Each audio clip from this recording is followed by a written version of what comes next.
Hey, welcome back to QZ Stories Dash. Today's story is about a 120-year-old farmhouse, a ruthless HOA president named Karen, and a battle for legacy that turns into the ultimate showdown. Trust me, you'll want to hear how this ends. The house stood like a monument at the edge of the neighborhood, a 120-year-old farmhouse, raised by my grandfather's own calloused hands, weathered by storms, baked by sun, and warmed by generations. Every plank, every brick carried his sweat. Every scar on the wood whispered a story of survival. It wasn't just property. It wasn't just four walls. It was my inheritance, my shield against time, proof that some things outlast greed and decay.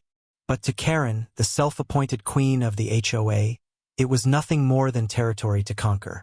It began quietly, envelopes tucked into my mailbox, each one stamped with the smug HOA logo. The first letter looked harmless. Outstanding community dues. I chuckled. My land wasn't part of their HOA. Never had been. My grandfather's farmhouse predated their carefully manicured subdivision by nearly a century. But the letters kept coming. Every week, the language grew bolder. Unpaid fees. Violation notices. Final warning. First, I laughed them off, tossed them in the trash. But then, one day, an envelope landed that stopped my breath. It wasn't a warning. It was a notice. The HOA had filed a lien against my property, against my grandfather's house. What would you do if someone tried to steal the home your family built with their own hands? The laugh in my chest died.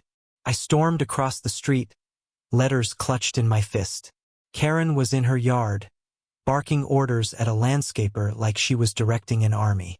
Middle-aged, sharp blonde bob, arms crossed, a smirk like she owned not only her home, but the air we breathed. She saw me and sneered. "Oh, it's you. Finally ready to pay what you owe the community." "I don't owe you a cent," I said, waving the stack of letters. "This house isn't part of your HOA. It was here before your subdivision even existed." Her laugh cut through me like glass. Not amused, mocking. "Doesn't matter," she snapped. "Your land touches our community. That makes it subject to our rules. And since you clearly don't care about compliance, we've taken the liberty of putting a lien on it."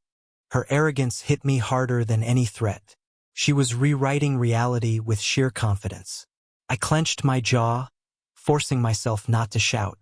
"You made a big mistake, Karen. A very big mistake.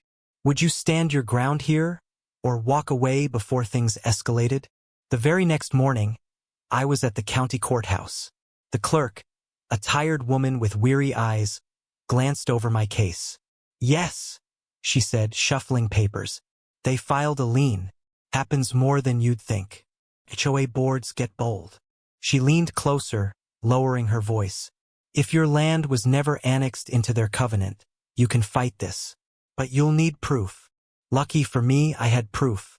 Old survey maps yellowed with age. Deeds signed decades ago. Documents showing clearly that our farmhouse land predated their HOA by generations. I felt relief, until the pounding knock on my door 3 nights later. 2 sheriff's deputies stood on my porch. Behind them, on the sidewalk, Karen stood with her arms crossed, wearing a smug grin like victory was already hers. "Sir," one deputy said, "we've received a complaint. Failure to comply with community regulations. Possible fines. Possible eviction." My blood ran cold. I thrust the folder of documents into their hands. They flipped through the papers. "This looks solid," one deputy muttered, "but we'll need to run it by the county attorney." Karen's grin widened. She didn't care about law. She cared about intimidation, about seeing me bend. But I didn't bend. Court came faster than I expected. The small claims courtroom buzzed with whispers as Karen strutted in, flanked by her HOA board members. They trailed her like loyal knights, eager to see their queen crush an enemy. Her lawyer opened fire immediately. "This homeowner has repeatedly ignored community guidelines, refused to pay dues, and is therefore in violation. We request enforcement of the lien." Then it was my turn. I stood tall, my hands steady, and placed my documents on the judge's bench. Your Honor, this house was built in 1903. The HOA was formed in 1987. Here are the original deeds, survey maps, and county records proving my land was never annexed. I am not and have never been an HOA member. The judge's brow furrowed. His gaze shifted to Karen. Is this true? Did you attempt to file a lien on a property outside your authority? Karen's face twisted. It doesn't matter. His property affects the value of ours. The gavel slammed like thunder. It matters very much. You had no legal grounds. I slid one last paper forward. A notarized county recorder's letter confirming everything. The judge's voice carried like a blade. The lien is null and void. Furthermore, this HOA may be liable for damages and harassment. You cannot trespass upon this homeowner's rights. The room gasped. Karen's lawyer shuffled desperately. Karen's face drained of color. As I walked past her, she leaned close, her voice a hiss. This isn't over. I met her eyes. Oh, it is. But Karen wasn't finished. That very night, as the autumn wind rattled the shutters, I heard the soft scrape of paper sliding under my front door. A letter. Her final enforcement notice. A threat of further action. Except this time I was already ahead of her. I'd spoken with county officials.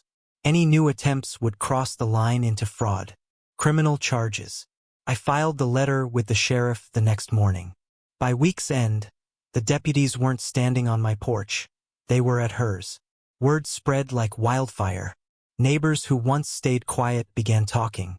An elderly couple confessed they'd been paying HOA fees for years, not even realizing they weren't legally bound.